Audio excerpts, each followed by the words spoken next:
సమ్యక్ సతి, right mindfulness, అది $1 billion business. ఆ సమ్యక్ సతిని మీరు సాధన చేశారనుకోమ్మా, మీరు ఇంకొక లక్ష్మమ్మ అయిపోతారు, మీరు ఇంకొక కూతురు అయిపోతారు. అర్థమైందమ్మా? మీ రిలేషన్షిప్స్ అద్భుతంగా ఉంటాయి. అక్కడ జరిగేది ఏదో సినిమాలో స్పైడర్ మ్యాన్ వాడికి ఒక బుల్లెట్ వెళ్తే ఆ బుల్లెట్ కనిపిస్తుంది, వాడు ఇలా పట్టుకుంటాడు. అర్థమవుతుందా? Something like that. అట్లాగా ఆ స్లోనెస్ని మీరు ఎక్స్పీరియన్స్ చేస్తారనమాట. అప్పుడు గొడవలు రావు. సో సమ్యక్ సతి సాధన చేస్తే ఆ స్లోనెస్లోకి వెళ్ళి ఆ ఎక్స్పీరియన్స్ చేసి మంచి స్కిల్స్ కోసం లోకి ఎంటర్ అవుతారు. లాస్ట్ సమ్యక్ సమాధి. మనకు సమాధి అనే స్థితి అంటే యోగి పుంగవులు సమాధి స్థితిలో వెళ్ళడం అది కాదు. అది ఉండొచ్చు కాక, బట్ వాళ్ళెవరో చేస్తున్నారు కాదు, మనం అందులోకి వెళ్ళాలి. వాడెవడో చెప్పాడు కాదు. ఎందుకంటే ఎంతోమంది ఆధ్యాత్మిక గురువులు ముసుగేసుకొని చాలా మోసం చేస్తున్నారు ప్రజలను. ఇదేంటంటే మనకు మనమే గురువు అవ్వచ్చు. అత్త దీపం అంటారు పెద్దలు. తనకు తానే టీచర్గా అవ్వాలి, తనకు తానే గురువు అవ్వాలి, ఎవరో గురువు కాదు. సో నేనే శిష్యుడిని, నేనే గురువుని అనుకోవాలి. నేనే రాజు, నేనే మంత్రి అనే కాన్సెప్ట్ నేను చెప్పట్లేదు. ఐడియా ఏంటంటేనమ్మా, సమ్యక్ సమాధి అనేది కొన్ని ధ్యానాలకు సంబంధించిన విషయం. అది మెడిసిన్ అనమాట.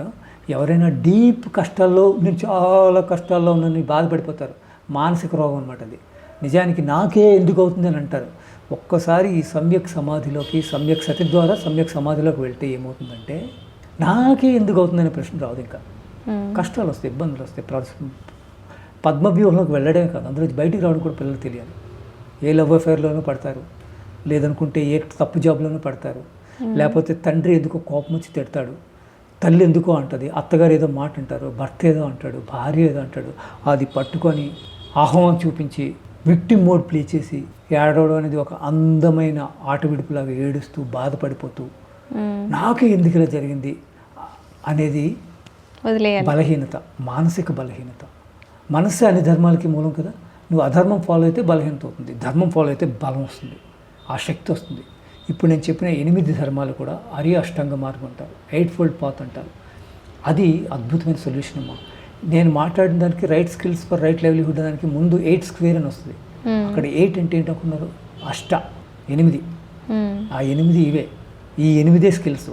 నేను పిల్లలకు మాట్లాడినప్పుడు ఇంత కాంప్రిహెన్సివ్గా చెప్తే వాళ్ళకి కష్టం అని చెప్పేసి సింపుల్గా listening, reading, writing, speaking, self expression, story telling, then the big thing. ఇంగు ఫార్ములన్నీ నేర్చుకుంటూనే ఉండాలి, వచ్చేస్తుందమ్మా. ఇప్పుడు నా ఆశ ఏంటంటే, నేనేమనుకుంటున్నానంటే ఇది కేవలం బ్లూ ప్రింట్ అమ్మా. ఇంకా నేను ఏమి సింపుల్గా మాత్రమే ఈ right skills for right livelihood promote చేయడం జరిగింది. Right skills for right livelihood ఒక theoretical framework, experimental thought experiment అనమాట ఇప్పటిదాకా అది. అప్పటికి నేను ప్రయోగాలు చేశాను. చిక్కమగళూరు వెళ్ళాను, అక్కడ కొన్ని ప్రయోగాలు చేశాను. అక్కడ నాకు అర్థమైంది. పీపుల్ ఫీడ్బ్యాక్, ఆఫీసర్స్ ఫీడ్బ్యాక్, అక్కడ ఐఏఎస్ ఆఫీసర్తో మాట్లాడడం జరిగింది, పెద్దవాళ్ళతో మాట్లాడడం జరిగింది. వాళ్ళు ఇన్ ప్రిన్సిపల్ ఒప్పుకున్నారు. అనుకోకుండా నేను మళ్ళీ ఇక్కడ రావాల్సి వచ్చింది. ఇప్పుడు ఏంటంటే I'm looking at some places అమ్మ. ఇది నేను ఒక టెంట్ తయారు చేశాను, ఫోటో కూడా మీకు షేర్ చేస్తాను. అదేంటి అంటే అది ఒక ప్లాట్ఫామ్ అనమాట. ఒక 10 మంది పిల్లలు ఒక ఊర్లో వాళ్ళు మెల్లిగా ఒక యూనిటీ ఫామ్లో తీసుకొచ్చి వాళ్ళ చేత మనం చేయించామంటే, మాటలు చెప్పడం కాకుండా విద్య ఆచరణ సంపన్నం అని ఒక మహానుభావుడికి అది బిరుదు అనమాట. ఓకే, విద్య అంటే ఏంటి? మనకు అబద్ధం చెప్పకూడదు అంటే ఇప్పుడు అబద్ధం చెప్పకూడదు కదా. సో ఒకటి నేర్చుకుంటే ఆ నేర్చుకున్న దాన్ని పాటించాలి, ఆచరించాలి. విద్యని ఆచరిస్తే ఆ సంపన్నత్వం చాలా గొప్పది కదా. మనం ఆ సంపన్నతని సాధించాలి. అది నిజమైన విద్యలోకి మనం వెళ్తాం అప్పుడు.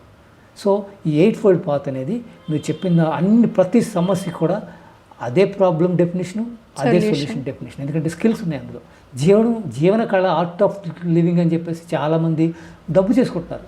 స్వాములు కానీ కొంతమంది మహాస్వాములు ఉన్నారు, వాళ్ళు ఆర్ట్ ఆఫ్ లివింగ్ అని చెప్పేసి అంటూ ఉంటారు. ఎంత మనీ తీసుకుంటున్నారు చూడండి.